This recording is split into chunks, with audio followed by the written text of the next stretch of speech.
सुकरात पर निबंध। सुकरात एक महान ग्रीक दार्शनिक थे। वो प्राचीन विश्व के सबसे बुद्धिमान व्यक्तियों में से एक माने जाते हैं।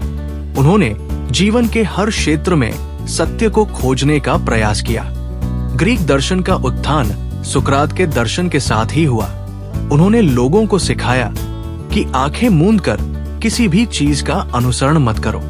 सुकरात का जन्म 469 ईसा पूर्व एथेंस में हुआ था। उनके पिता संतराश और मूर्तिकार थे। सुकरात दिखने में कुरूप थे। बचपन में ही उन्हें धार्मिक प्रशिक्षण प्राप्त हुआ। युवावस्था में सुकरात एक सैनिक थे। उन्होंने अपनी मातृभूमि एथेंस की ओर से कई युद्धों में भाग लिया। एथेंस महान सभ्यता की धरती थी। साहित्य, नाटक, वास्तुकला, दर्शन और मूर्ति कला में एथेंस शीर्ष पर था।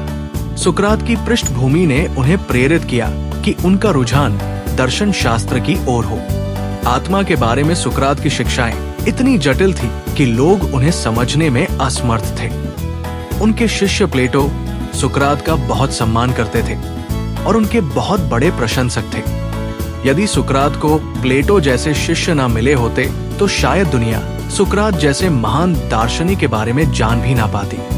आज अगर दुनिया सुकरात को जानती है तो वो सिर्फ प्लेटो द्वारा रचित किताब अपोलोजी में लिखे सुकरात के संवादों की वजह से।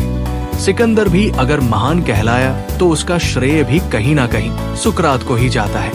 वास्तव में सुकरात के शिष्य प्लेटो ने ही अरस्तु को शिक्षा दी और जिस कारण अरस्तु सिकंदर के महान गुरु बने।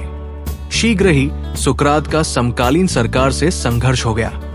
अधिकारियों ने उन पर आरोप लगाया कि वो युवाओं को गुमराह कर रहे हैं और उन्हें शिक्षा दे रहे हैं कि वे पारंपरिक विश्वासों पर संदेह करें। सुकरात का विश्वास था कि हर कोई सरकार चलाने के लिए उपयुक्त नहीं है, क्योंकि प्रशासन एक कला है जिसके लिए विशेष कौशल की आवश्यकता होती है। सुकरात की विचारधारा ने उनके कुछ मित्र बनाए, लेकिन बहुत शत्रु भी बना दिए। उनका सामाजिक जीवन संकटों से घिर गया।